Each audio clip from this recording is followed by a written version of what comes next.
Hello વિદ્યાર્થી મિત્રો, આપ સૌનું આપણી આ યુટ્યુબ ચેનલ પર હાર્દિક સ્વાગત છે.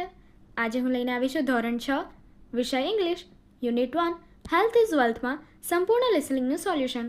તો ચલો આપણે આગળ વધીએ. પરંતુ તે પહેલાં જો તમે આપણી આ યુટ્યુબ ચેનલને લાઇક, શેર અને સબસ્ક્રાઇબ ના કરીએ તો જરૂરથી કરજો. તમારા ધોરણના તમામ વિષયોના સોલ્યુશનની લિંક આ વિડીયોના ડિસ્ક્રિપ્શન બોક્સમાં આપેલી છે. તો ચલો આપણે આગળ વધીએ. હેલ્થ ઇઝ વેલ્થ, આરોગ્ય એ સંપત્તિ છે. લિસનિંગ એટલે કે અહીં આપણે માત્ર સાંભળવાનું રહેશે. તો આપણે પહેલાં જોઈએ રિસાઇટ એન્ડ એન્જોય એટલે કે અહીંયા જે કંઈ બી આપ્યું છે એ વાંચવાનું છે અને એનો આનંદ માણવાનો છે. હેલ્ધી ફૂડ ઇઝ ગુડ, સ્વસ્થ ખોરાક સારો છે. હેલ્ધી ફૂડ આરોગ્યપ્રદ ખોરાક એટલે કે જે ખોરાક હોય છે આપણને ખાવામાં એ સ્વાદિષ્ટ હોવું જોઈએ અને એની સાથે શું હોવું જોઈએ? પૌષ્ટિક. હેલ્ધી એટલે કે સ્વાસ્થ્ય માટે પૌષ્ટિક અને સારું હોવું જોઈએ. Who are you? તું કોણ છે? આઈ એમ ધ વન. હું તે છું. તો અહીંયા આપણને એડ એટલે કે તે કોણ આપ્યું છે કે જે સારો પૌષ્ટિક ખોરાક છે એની અહીંયા વાત કરી છે. That is good for you, તે જે તમારા માટે સારું છે. આઈ મેક યુ ગ્રો, હું તમારો વિકાસ કરું છું. ટોલ એન્ડ સ્ટ્રોંગર, તમને ઊંચા અને સશક્ત બનાવું છું. And give energy all day long એટલે કે અને આખો દિવસ તમને ઉર્જા આપે છે. તો અહીંયા કોની વાત થાય છે? પૌષ્ટિક ખોરાક એટલે કે જે આપણે પૌષ્ટિક આહાર લઈએ છીએ એની. ત્યારબાદ જોઈએ જંક ફૂડ એટલે કે હાનિકારક ખોરાક જે આપણને બહારનું જંક ફૂડ આપણને ખબર છે પિઝા, પાસ્તા જે આપણે બહારથી ખાઈએ છીએ એને જંક ફૂડ કહેવાય છે. Who are you? તું કોણ છે? આઈ એમ ધ વન, હું તે છું. તો અહીંયા કોની વાત કરી છે? જંક ફૂડની. That is bad for you, જે તમારા માટે હાનિકારક હોય છે. આઈ મેક યુ વીક, હું તમને નબળા બનાવું છું. એન્ડ વેરી સિક, અને બહુ માંદા બનાવું છું. એટલે કે જે જંક ફૂડ આપણે ખાઈએ છીએ કે જે આપણા શરીર માટે હાનિકારક હોય છે અને એને કારણે શું થાય છે તો કે બચ્ચાઓ એટલે કે બાળકો બીમાર પડી જાય છે અને એ તેમના શરીરને નબળું બનાવે છે. You become lazy and not very quick, તમે આળસુ બની જશો અને વધારે ઝડપી રહી શકશો નહીં. એટલે કે તમારામાં શું આવશે? જંક ફૂડ ખાધા બાદ આળસ આવશે. હવે કવિતામાં વાપરવામાં આવેલા કેટલાક સ્પેલિંગ્સ અહીં આપ્યા છે અને એનો ગુજરાતીમાં એનું અનુવાદ આપ્યું છે. તો ચાલો આપણે જોઈએ. પહેલું છે હેલ્ધી એટલે કે આરોગ્યપ્રદ એટલે કે આ જે વસ્તુ આપણા શરીર માટે સ્વાસ્થ્ય માટે સારી હોય એ. બીજું છે ફૂડ એટલે કે ખોરાક જે કંઈ બી આપણે ખાઈએ છીએ એ. ત્રીજો શબ્દ છે ટુ ગ્રો એટલે કે વિકાસ થવો અથવા વિકાસ કરવો. ત્યારબાદ ચોથું છે ટોલ એટલે કે ઊંચું. ત્યારબાદ પાંચમું છે સ્ટ્રોંગ એટલે કે સશક્ત. ત્યારબાદ છઠ્ઠું આપ્યું છે એનર્જીનો અર્થ થાય છે ઉર્જા અથવા શક્તિ. ત્યારબાદ આપ્યું છે જંક એટલે કે હાનિકારક અને નકામું. પછી આપ્યું છે વીક એટલે કે નબળું. સિક એટલે કે માંદું કે જેને આપણે બીમાર કહીએ છીએ. લેઝીનો અર્થ થાય છે આળસુ. અને પછી આપ્યું છે નોટ વેરી ક્વિક એટલે કે સુસ્ત એટલે કે ઝડપી ન કરે, તમને શું કરે છે? આળસુ બનાવી દે છે.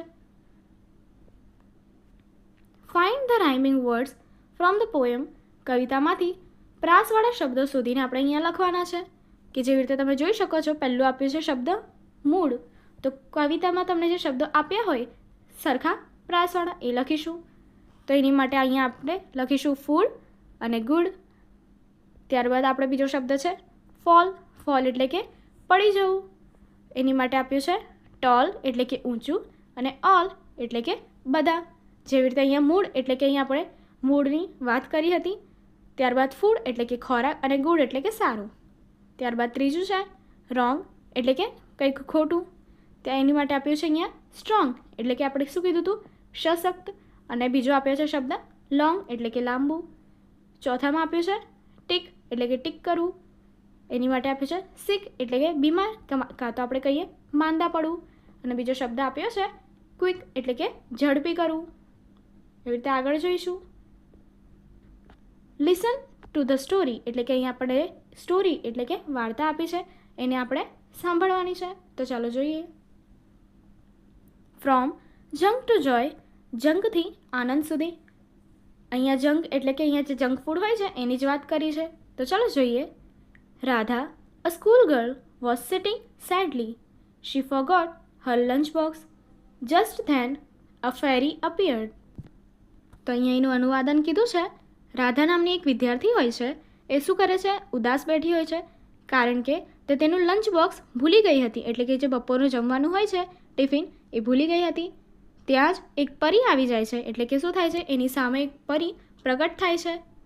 Radha says, surprise to see the fairy. Wow, a ફેરી.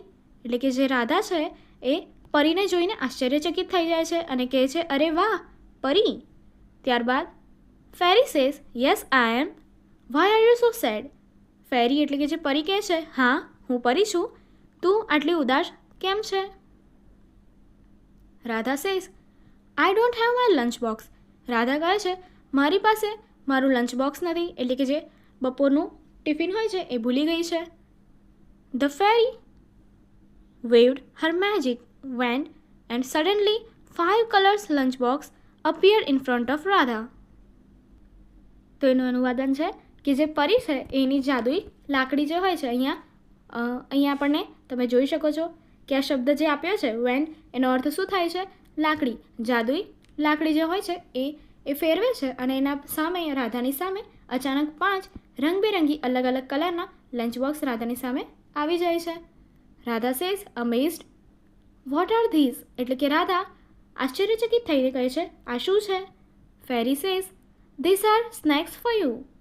ફેરી એટલે કે જે પરી છે એ કહે છે, આ તારા માટે નાસ્તો છે. Radha says, I am very hungry. મને ખૂબ ભૂખ લાગી છે. હંગ્રી એટલે ભૂખ લાગવી. Radha eagerly open the first box. એટલે કે અહીંયા ઈગરલી શબ્દ જે કહીએ છીએ એનો અર્થ થાય છે આતુરતા. કહીએ ને, આતુરતા, જિજ્ઞાસાપૂર્વક એ શું કરે છે? એ ડબ્બા જે હોય છે, બોક્સ, એ ખોલે છે. ત્યારબાદ Radha says, carrots, I don't like them. I want pizza. Why should I eat carrots. એટલે કે રાધા એ ડબ્બા એટલે કે ટિફિન બોક્સ જે હોય છે એ ખોલીને જોવે છે કે એમાં શું હોય છે? કેરેટ્સ એટલે કે ગાજર હોય છે. અને એ કહે છે કે એ મને નથી ભાવતા. મને શું જોઈએ છે? I want pizza. એટલે કે મારે પીઝા જોઈએ છે. Why should I eat carrots. એટલે કે મારે ગાજર શા માટે ખાવા જોઈએ? એવું એ રાધા કહે છે.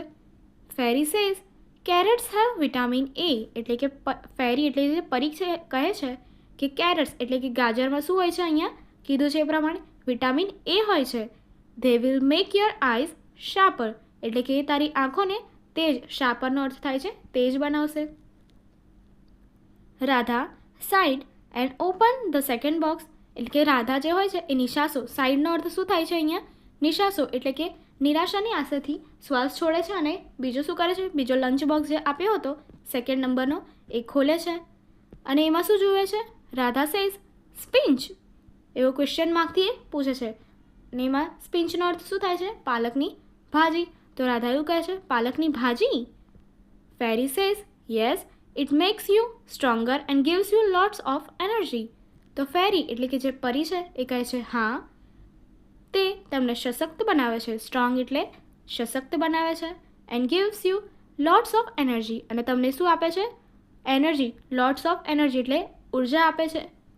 ત્યારબાદ રાધા ફાઉન્ડ એટલે કે રાધાએ ભવા ચડાવ્યા. એટલે કે નાખુશી વ્યક્ત કરી. Radha says, I want burgers. What is in the third box. એટલે કે રાધા આ જોઈને શું કહે છે કે મારે આઈ વોન્ટ બર્ગર્સ. વોન્ટનો મતલબ જોઈએ છે. મારે બર્ગર જોઈએ છે.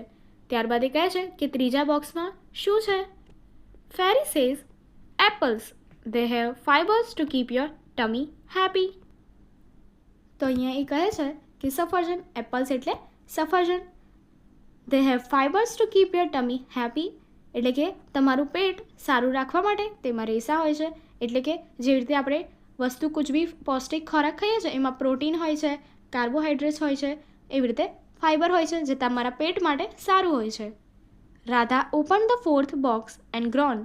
એટલે કે રાધાએ ચોથું લંચ બોક્સ જે હોય છે એ ખોલે છે અને ફરી, અહીંયા ગ્રોન્ડનો અર્થ થાય છે ફરી નિસાસો નાખ્યો. એટલે કે જે નિરાશાથી શ્વાસ બહાર કાઢે છે. રાધા સેઝ, ઓ નો, બીન્સ. રાધા કહે છે, ઓ નો, બીન્સ એટલે કે અરે ના, કઠોળ. તો અહીંયા બીન્સનો અર્થ થાય છે કઠોળ. જેવી રીતે આપણા ઘરે કઠોળ બનતું હોય છે તે રીતે. Fairy says, yes, beans. Make your muscle stronger. તો ફેરી એટલે કે જે પરી છે એ કહે છે હા કઠોળ તમારા સ્નાયુઓને મજબૂત બનાવે છે. કઠોળમાં શું હોય છે? પ્રોટીન રહેલું હોય છે જે આપણા સ્નાયુ હોય છે એને મજબૂત કરવાનું એ કામ કરે છે. Finally Radha open the last box. આપણને ખબર છે કે અહીંયા રાધા પાસે 5 બોક્સ સામે આવ્યા હતા કે જેમાં એ 4 ખોલી ચૂકી છે. તો હવે છેવટે રાધાએ છેલ્લું બોક્સ જે 5મું હતું એ ખોલ્યા. Radha says oranges. વાય? એમાં જ્યારે રાધા એ લંચ બોક્સ ખોલે છે ત્યારે કહે છે સંતરા. શા માટે? Fairy says oranges have vitamin C which protects you from getting sick. એટલે કે ફેરી જે પરી છે એ કહે છે એ જે સંતરા હોય છે એમાં વિટામિન સી રહેલું હોય છે જે તમને બીમારીથી તમારું રક્ષણ કરે છે. એટલે કે પ્રોટેક્ટ્સ એટલે કે રક્ષણ કરવું, ફ્રોમ ગેટિંગ સિક એટલે કે બીમારીની સામે. બરાબર છે. ત્યારબાદ ફેરી રાધા પાઉટેડ એટલે કે રાધાએ મોં ચડાવી દીધું. રાધા કહે છે Radha says but I want noodles, burgers and pizza. Why don't you bring them? Radha કહે છે પણ મારે નૂડલ્સ, બર્ગર અને પીઝા જોઈએ છે. તમે તે બધું શા માટે નથી લાવ્યા? બ્રિંગ એટલે કોઈ પણ વસ્તુ લાવવી. એટલે કે અહીંયા રાધા લંચ બોક્સમાં સારી પૌષ્ટિક વસ્તુ જોઈને પણ એ શું કરે છે? મોઢું ચડાવી દે છે અને આવું કહે છે. ત્યારબાદ fairy says those foods weaken your health. Fruits, vegetables, beans and grains are healthier. એટલે કે ફેરી જે પરી છે એ કહે છે કે જે ફૂડ જે રાધા માંગે છે એ બધા કેવા છે? જંક ફૂડ છે જેના સ્વાસ્થ્યને શું કરે છે? હાનિ પહોંચાડી શકે છે અને એના સ્વાસ્થ્યને નબળું કરશે. વીકન એટલે કે નબળું કરવું. ફ્રૂટ્સ એટલે કે અહીં જે કહીએ છીએ ફળો, વેજીટેબલ્સ એટલે શાકભાજી, બીન્સ એટલે કઠોળ અને ગ્રેન્સ એટલે કે તેનો અર્થ થાય છે ગ્રેન્સનો અનાજ. આર હેલ્ધીયર એટલે કે કેવા હોય છે? સ્વાસ્થ્ય માટે સારા, આરોગ્યપ્રદ હોય છે. Radha thought for a moment. Radha એક ક્ષણ માટે વિચાર કર્યો. Radha says okay I will eat them but can I have pizza sometimes. અને હવે રાધા કહે છે સારું હું તે બધું ખાઈશ પણ શું કોઈક વાર પીઝા ખાઈ શકું છું? The fairy smiled, winked and flew into the air. Radha tried to stop her. Radha ran after her and fell off the bed. Her eyes opened at that moment. એટલે કે હવે શું થાય છે? ધ ફેરી સ્માઇલ એટલે કે પરી જે હતી એ શું થાય છે? એ થોડી થોડી સ્માઇલ આપે છે એટલે કે હસે છે. વિંક્ડ એટલે કે આંખનો ઇશારો કરે છે. વિંકનો અર્થ થાય છે આંખનો ઇશારો કરવો. ફ્લ્યુ ઇન્ટુ ધ એર અને હવામાં ઉડી જાય છે. રાધા ટ્રાય ટુ સ્ટોપ હર એટલે કે રાધા શું કરે છે? એને રોકવાનો પ્રયત્ન કરે છે અને એની પાછળ ભાગે છે અને એ દરમિયાન એ શું થાય છે? પલંગ પરથી નીચે પણ પડી જાય છે અને એ ક્ષણે એની શું થાય છે? આંખો ખુલી જાય છે. Radha smiling oh it's a dream only. એટલે કે રાધા જ્યારે ઉઠે છે ત્યારે પડ્યા બાદ એ શું કરે છે? હસે છે અને કહે છે ઓ આ તો ફક્ત એક સપનું હતું. હવે જોઈએ પાઠમાં વાપરવામાં આવેલ કેટલાક સ્પેલિંગ્સ અહીં આપ્યા છે અને એનો ગુજરાતી અર્થ બી આપ્યો છે. તો ચાલો આપણે સાંભળીએ અને સમજીએ. પહેલું છે જોય એટલે કે આનંદ. સેડલી ઉદાસ થઈને. ટુ ફોરગોટ એટલે કોઈ પણ વસ્તુ ભૂલી જવી. ફેરી એટલે કે અહીં આપણે વાર્તામાં આપણે જોયું છે ફેરી શબ્દનો અર્થ શું થાય છે? પરી. ટુ અપિયર એટલે કે દેખાવું કે જેવી રીતે પરી એમની સામે અપિયર એટલે કે પ્રગટ થાય છે. ટુ બી સરપ્રાઇઝ એટલે કે આશ્ચર્યચકિત થવું અથવા તો આશ્ચર્ય પામવું. જેવી રીતે પરીને જોઈને રાધા આશ્ચર્ય પામે છે. ટુ વેવ એટલે કે ફેરવવું કે જેવી રીતે પરી શું કરે છે? એક આપણને જે સ્ટોરીમાં આપ્યું હતું પરી રાધાને જોઈને હાથ વેવ એટલે કે હાથ હલાવે છે. જેવી રીતે આપણે હાઈ કરવા માટે વેવ કરીએ છીએ એ પ્રમાણે. મેજિક મેજિકનો અર્થ થાય છે જાદુ એટલે કે જેવી રીતે આપણે જોયા હોય છે મેજિશિયન જે હોય છે એ શું કરે છે? જાદુ કરે છે. તો એવી રીતે મેજિકનો અર્થ થાય છે જાદુ. વોન્ડ વોન્ડનો અર્થ થાય છે લાકડી. સડન એટલે કે સડન અથવા સડનલી એનો અર્થ થાય છે અચાનકથી. કલરફુલનો અર્થ થાય છે રંગબેરંગી. ઇન ફ્રન્ટ ઓફ એટલે કે ની સામે કોઈની બી સામે. ટુ બી અમેઝડ અમેઝનો અર્થ પણ અહીંયા આવી રીતે થાય છે કે આશ્ચર્યચકિત થવું. સ્નેક્સ સ્નેક્સનો અર્થ થાય છે નાસ્તો. હંગ્રી જેવી રીતે આપણે અહીંયા સ્ટોરીમાં જોયું કે રાધા શું હતી? હંગ્રી એટલે કે ભૂખી હતી. ઈગરલી એટલે કે આતુરતાપૂર્વક અને બીજો અર્થ થાય છે એનો જિજ્ઞાસા, ઈગરલી એટલે જિજ્ઞાસાપૂર્વક. ટુ ઓપન એટલે કે ખોલવું. કેરેટ એટલે કે અહીં સ્ટોરીમાં આપ્યું હતું પહેલાં બોક્સમાં શું હતું, કેરેટ એટલે કે ગાજર હતા. શાર્પર એટલે કે વધુ તેજ, કે જેવી રીતે વિટામિન એથી ગાજરથી શું થાય છે, આંખો તેજ થાય છે. ટુ સાઇન એટલે કે નિશાસો નાખો, જેવી રીતે રાધા વારંવાર એક પછી એક બોક્સ ખોલ્યા પછી શું કરતી હતી, નિશાસો નાખતી હતી, એટલે કે નિરાશાથી શ્વાસ બહાર કાઢતી હતી. સ્પિંચ એટલે કે પાલકની ભાજી. ટુ ફ્રાઉન એનો અર્થ થયો ભવા ચડાવવા, એટલે કે એ જેવી રીતે મોઢા ચડાવતી હતી તેનો અર્થ થાય છે ફ્રાઉન. બીજા શબ્દો જોઈએ. ફાઇબર્સ એટલે કે રેસા, જેવી રીતે આપણે કહ્યું હતું કે પૌષ્ટિક ખોરાકમાંથી આપણને પ્રોટીન, ફાઇબર્સ અને શું બને છે, કાર્બોહાઈડ્રેટ્સ મળે છે. ત્યારબાદ ટમી, ટમીનો અર્થ થાય છે પેટ. અને ત્યારબાદ આપ્યું છે ગ્રોન, ગ્રોનનો અર્થ થાય છે નિશાસો નાખો, જેવી રીતે આપણે પહેલાં પણ જોયું હતું નિશાસો નિરાશાથી શ્વાસ છોડવો. બીન્સ, બીન્સનો અર્થ થાય છે કઠોળ, જે આપણે આપણા ઘરમાં જોઈએ છે. મસલ્સ, મસલ્સનો અર્થ થાય છે સ્નાયુ, જે આપણા શરીરમાં અલગ અલગ મસલ એટલે કે સ્નાયુ રહેલા હોય છે. ત્યારબાદ ફાઇનલી એટલે કે અંતે અથવા છેવટે. ત્યારબાદ શબ્દ છે ઓરેન્જ એટલે કે સંતરું. ટુ પ્રોટેક્ટ એટલે કે રક્ષણ કરવું અથવા રક્ષણ આપવું. ત્યારબાદ શબ્દ છે સિક એટલે કે બીમાર અથવા માંદા પડવું. ત્યારબાદ છે ટુ પાઉટ એટલે કે મોં ચડાવવું, જેવી રીતે રાધા એક પછી એક ડબ્બા પછી શું કરે છે, મોં ચડાવી દે છે. ત્યારબાદ આપ્યું છે વીકન એટલે કે કમજોર અથવા તો નબળું પડી જવું. ત્યારબાદ હેલ્થ, હેલ્થ એટલે આપણે ઘણીવાર એ સ્ટોરીમાં આપણે હેલ્થ રિલેટેડ આપણે વસ્તુ જોઈ, એટલે કે સ્વાસ્થ્ય રિલેટેડ વસ્તુ જોઈ હતી, તો હેલ્થનો અર્થ થાય છે સ્વાસ્થ્ય. ગ્રેન્સ, ગ્રેન્સનો અર્થ થાય છે અનાજ. ટુ થિંક અથવા થોટ એટલે કે કંઈક વિશે થિંક, કોઈ વસ્તુ વિશે થિંક એટલે કે વિચારવું. ત્યારબાદ શબ્દ છે મૂવમેન્ટ, મૂવમેન્ટનો અર્થ થાય છે કોઈ પણ ક્ષણ. ત્યારબાદ ટુ સ્માઇલ એટલે કે હસવું, સ્મિત કરવું. ત્યારબાદનો શબ્દ છે ટુ વિંક એટલે કે જેવી રીતે પરી વિંક કરે છે એટલે આંખનો ઇશારો કરવો. ત્યારબાદ ટુ ફ્લ્યુ અથવા ફ્લાય એટલે કે ઉડી જવું, ફ્લ્યુનો અર્થ થશે ઉડી જવું અને ફ્લાયનો અર્થ છે ઉડવું. ત્યારબાદ છે એર, એરનો અર્થ થાય છે હવા. ટુ ટ્રાય અથવા તો ટ્રાયડ એટલે કે ટ્રાય એટલે પ્રયત્ન કરવો અને ટ્રાયડ એનો અર્થ થાય છે પ્રયત્ન કર્યો. ત્યારબાદ છે ટુ સ્ટોપ એટલે રોકવું. ડ્રીમ એટલે કે સપનું, જેવી રીતે આપણને ખબર પડે છે કે વાર્તામાં આપણને કીધું છે કે એ શું પડે છે, એ પલંગ પરથી પડી જાય છે અને એનું એ કહે છે ઓ આ તો સપનું હતું.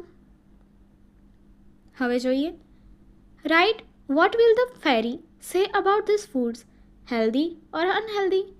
એટલે કે અહીં આપણને ચિત્રો આપ્યા છે, જેને જોઈને આપણને આ ખોરાકના ચિત્રો છે અને પરીએ જે પ્રમાણે આપણને અહીંયા વર્ણન કર્યું હતું એ પ્રમાણે એ સ્વાસ્થ્ય માટે સારું છે એટલે કે હેલ્ધી છે કે નહીં, અને અનહેલ્ધી એટલે કે હાનિકારક હોય એવું આપણે અહીંયા લખવાનું છે. તો ચાલો જોઈએ. તો પહેલો આપણને બોક્સમાં શું આપ્યું છે, શાક અને રોટલી અને કેટલાક ફળો આપ્યા છે જે આપણા સ્વાસ્થ્ય માટે સારા હોય છે, એટલા માટે એને શું કહેવાશે, હેલ્ધી. બીજું છે કે એક બાઉલ એટલે કે વાટકો છે જેમાં પોહા આપ્યા છે, તો પોહા એ શું છે, સ્વાસ્થ્ય માટે સારા હોય છે એટલા માટે હેલ્ધી આપ્યું છે. ત્રીજું ચિત્ર છે એમાં નૂડલ્સ આપી છે જે મેદાની બનેલી હોય છે અને ઓઇલ વધારે પડતું ઓઇલ અને સોસીસનો એનો ઉપયોગ કરેલો હોય છે, એના માટે એ શું છે, એથી એ અનહેલ્ધી હાનિકારક છે સ્વાસ્થ્ય માટે. ત્યારબાદનું ચિત્ર છે પ્લેટમાં સ્પ્રાઉટ્સ આપેલા છે એટલે કે જે કઠોળ કહીએ છીએ એ આપેલા છે, તો એની માટે શું છે, એ આપણા સ્વાસ્થ્ય માટે સારું હોય છે કારણ કે એમાં શું હોય છે, પ્રોટીન રહેલું હોય છે, તો એથી એ શું છે, હેલ્ધી છે. ત્યારબાદનું ચિત્ર છે ડોનટ્સનું. ડોનટ્સ એ શું હોય છે, મેંદાના બનેલા હોય છે કે જે આપણા સ્વાસ્થ્ય માટે હાનિકારક હોય છે એટલા માટે એ શું છે, અનહેલ્ધી છે. ત્યારબાદનું ચિત્ર છે ટિફિન બોક્સમાં શું છે, સલાડ આપેલું હોય છે. સલાડ એટલે કાકડી, ગાજર, ટામેટાં વગેરે આમાં આપ્યું છે, તો એટલા માટે એ શું છે, સ્વાસ્થ્ય માટે સારું છે, તો એ શું કહેવાશે, હેલ્ધી કહેવાશે.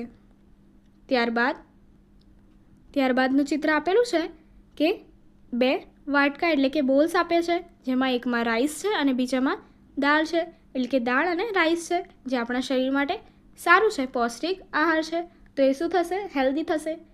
ત્યારબાદનું ચિત્ર છે કે જેમાં વેફર્સ, કૂકીઝ અને બ્રેડ આપેલી છે, તો એ શું છે? મેંદાની છે અને વધારે ઓઇલી ફૂડ છે, તો એ શું કહેવાશે? અનહેલ્ધી ફૂડ કહેવાશે. ત્યારબાદ આપણને એક સ્નેક્સનું ચિત્ર આપેલું છે કે જે આપણી માટે અનહેલ્ધી હશે. હવે આગળની એક્ટિવિટી જોઈએ. એમાં મેચ એ વિથ બી, એટલે કે હવે અહીંયા આપણને એ આપ્યો છે અને બી આપ્યો છે, એને આપણે જોડવાના છે. તો ચાલો જોઈએ. પહેલું આપ્યું છે એમાં ઓરેન્જીસ, તો એની માટે આપણને આન્સર આપ્યો છે ડી, હેવ વિટામિન સી, એટલે કે જે ઓરેન્જીસ છે સંતરા, એમાં વિટામિન સી રહેલું છે. ત્યારબાદ બીજું છે બીન્સ. બીન્સ માટે આપ્યું છે E, makes your muscle strong. Beans એટલે આપણે જોયું હતું કે બીન્સનો અર્થ થાય છે કઠોળ. કઠોળ શું કરે છે? તમારા સ્નાયુઓને મજબૂત બનાવે છે. ત્રીજું આપ્યું છે એપલ્સ, એટલે કે સફરજન, તો એની માટે જવાબ આપ્યું છે B, have fibres to keep your tummy happy, એટલે કે એમાં શું હોય છે? રેશા હોય છે જે તમારા ટમી એટલે કે પેટ માટે સારું હોય છે. ત્યારબાદ છે ચોથું સ્પિંચ. સ્પિંચનો અર્થ થાય છે પાલકની ભાજી, એની માટે આપ્યું છે સી, મેક્સ યુ સ્ટ્રોંગર, એ તમને શું કરે છે? સશક્ત બનાવે છે. અને ત્યારબાદ છેલ્લે આપ્યું છે કેરેટ્સ. કેરેટ્સનો અર્થ થાય છે ગાજર, તો એની માટે આપ્યું છે એ, વિટામિન એ, કે એ શું કરે છે? તમને વિટામિન એ પ્રોવાઈડ કરે છે, આપે છે. તો આ રીતે અહીંયા સંપૂર્ણ સોલ્યુશન પૂરું થાય છે. આગળની એક્ટિવિટી જોવા માટે અહીં આપેલી એન્ડ સ્ક્રીન પર ક્લિક કરો. Thank you.